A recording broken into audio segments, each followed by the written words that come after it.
جو لوگ اپنی دعاؤں میں دوسروں کو شامل کرتے ہیں، خوشیاں سب سے پہلے ان کے دروازے پر دستک دیتی ہیں۔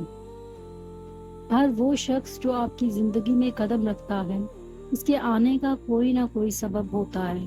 کچھ آپ کو محبت کرنا سکھا دیتے ہیں اور کچھ محبت نبھانا سکھا دیتے ہیں۔ مرد کی خوبصورتی اس کی شکل میں نہیں، اس کے الفاظ میں ہوتی ہے۔ اگر اس کے الفاظ بدصورت ہو جائیں تو اچھا خاصا مرد بھی مکروہ لگنے لگتا ہے۔ کسی کی بدتمیزی سے مت گھبرائیں، وہ بس اپنا تعارف کرواتے ہیں۔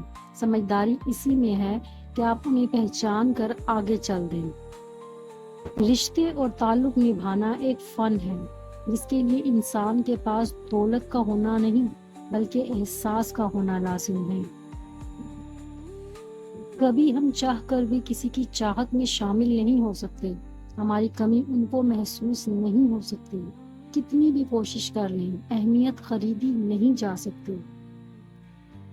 مرد کی محبت عورت کو کبھی مکمل سایہ نہیں دیتی، اس کے رویوں کی دھوپ کہیں نہ کہیں سے عورت پر پڑتی ہی رہتی ہے۔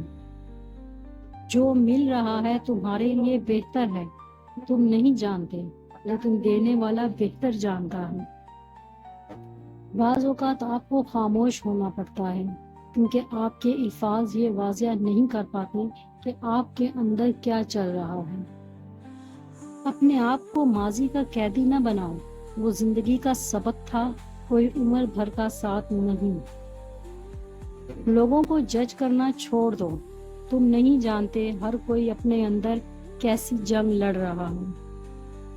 فاصلے کبھی رشتے الگ نہیں کر سکتے اور نزدیکیاں کبھی رشتے بنا نہیں سکتی۔ بے بس کی آنکھ سے ٹپکنے والا آنسو کتنی ہی عبادتوں پر فوقیت لے جاتا ہے۔ لوگ اگر اپنی بوریت دور کرنے کے لیے آپ سے رشتہ رکھیں تو اسے محبت سمجھنے کی غلطی مت کریں۔